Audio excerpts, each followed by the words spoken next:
Well, when you think about first responders to natural disasters like hurricanes and tornadoes, you may not think about your local food bank, but with a network of 200 of them nationwide, Feeding America has distributed over 100 million pounds of food in disaster to folks. That's right, and we want to talk now to Randy Dresner, who is joining us now, and she is the president and CEO of the Island Harvest Food Bank here in New York. Randy, thanks for being with us. We have a lot to talk about, but should we start with making one of our MREs here while we talk? Sure, we could do that. Okay, because I know we need to make this. So okay. You know, when it's in time of disaster, people don't have electricity, and they have a need for food. And a hot meal is really important. So these are self-heating meals? These are self-heating meals. So we take water, put it in this package, put this food in.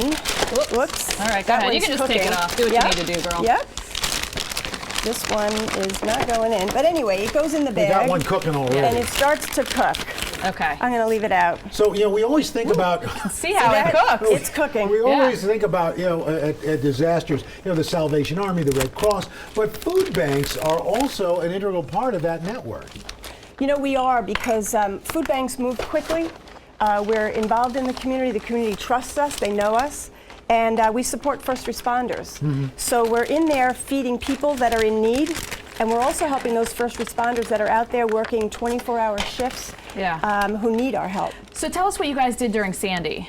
Well, during Hurricane Sandy, the food banks in the coastal areas on the East Coast were out in the community helping people with food, supplies, and as I said before, with first responders. We bring our food out right away. We were out in the middle of the disaster, feeding and supporting Red Cross people. And before I take a bite of it, in the case of Sandy, what you were finding was that some of the folks who had donated to your food bank were in fact the same folks you were helping. One of the most common things that I heard when I was out in the community were people that were saying, I can't believe I'm on the other side of the truck because I'm a contributor to Island Harvest and never thought I'd need support. How do people find their food banks or know where to go for this kind of stuff? There are food banks all across the country in just about every state, and we're involved in the community. So if there are local food pantries, fire departments know about. Can you get online and you can go online with feedingamerica.org and put in your zip code and find out where your local food bank is as well.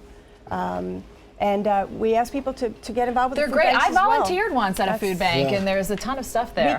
We can't survive without volunteers. Our volunteers help us to get that food out into the community. They help us to find the resources to get donated food. Yeah. And how long does this take to cook, by the way? 15 minutes. Oh. Let's see. So we set that up before. What is this we're trying here?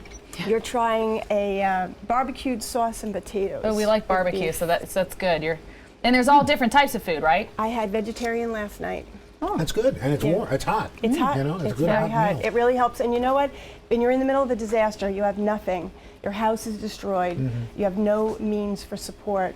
Hot meals like this and the other food we get from the food banks are really important. Randy Dresner, we thank you so much. We're going to put a link on our website at weather.com on how folks can donate. Randy, I was skeptical. And volunteer. This is really good. That's not bad. This is really good. I think she's going to be finishing that off in a break.